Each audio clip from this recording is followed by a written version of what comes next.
the folks at CDOT have had their hands full. Yeah, these conditions are constantly changing, what's open, what's not open. So we've asked Amy Ford to join us once again from CDOT to bring us up to date. Amy, thanks for talking with us. We appreciate it. So what are the major closures right now?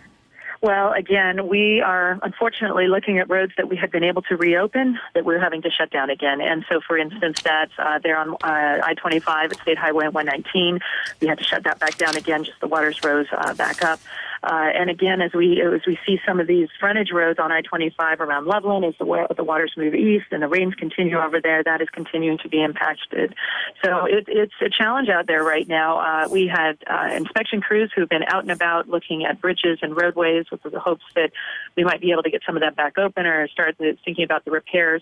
And actually, because of some of the rains, we're pulling a little bit of that back as we make sure that they are safe in these flash flood conditions. We talked about southbound I-25 at I-225 at Alameda being closed again. Aurora Police sending that out just a little bit ago. Is that because of the construction in that area?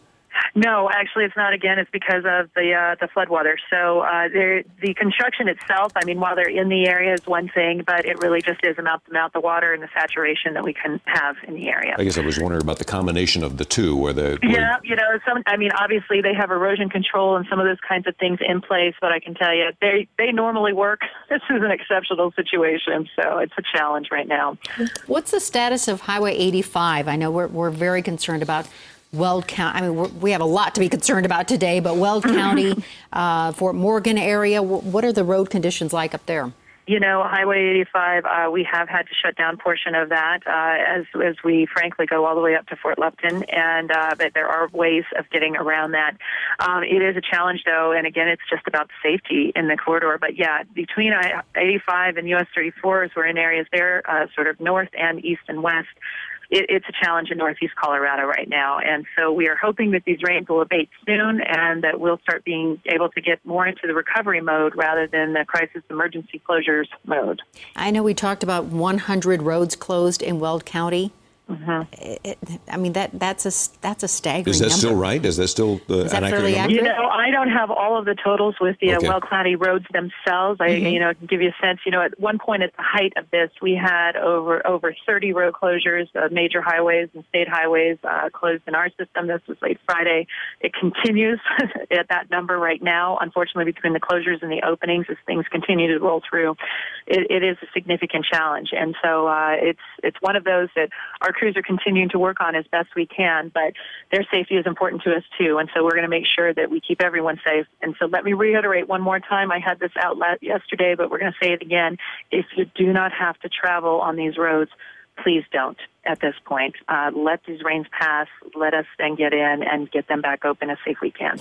And I have to ask about the Boulder Turnpike, Highway 36. What's the status of 36? Right now, 36 is doing okay for the most part, and so we're looking. I haven't seen any new updated closures on that, but heck, you know, it's changing in the minute, so hopefully I'm not missing anything.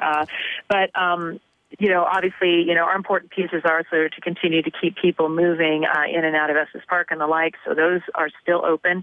So we appreciate the fact that we've been able to do that. And then obviously 36, you know, as it goes between Estes is a whole other story. And I know we've been talking to you for the last several days now about all of the major roadways in Colorado. And you were talking about getting your crews out there to check the integrity of these roads and bridges.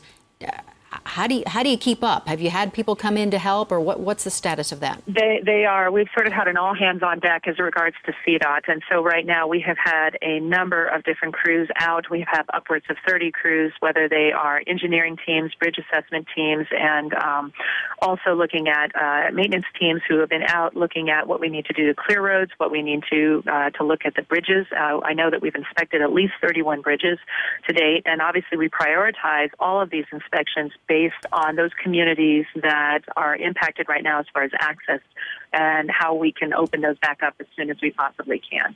But just general stats that we have available right now, we know we've had at least 30 state highway bridges that have been destroyed, at least 20 that have been seriously damaged, but then frankly those numbers are going to go up. There are many areas that we still haven't been able to get into to roll our final numbers on. I'm sorry, Amy, say that one more time. 30 state highways destroyed?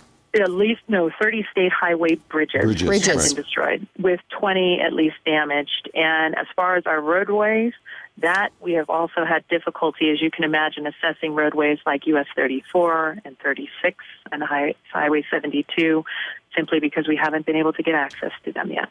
And then what about I-70? I know that was there has been the threat of rock slides. Beaverbrook was shut down a couple of days ago just because of the threat of rock slides. I know the mountains have been getting pounded as well. So what's the status on I-70? They have. Right now, I-70 has been okay, and we're continuing to look for issues of rockfall and the like, and so far so good.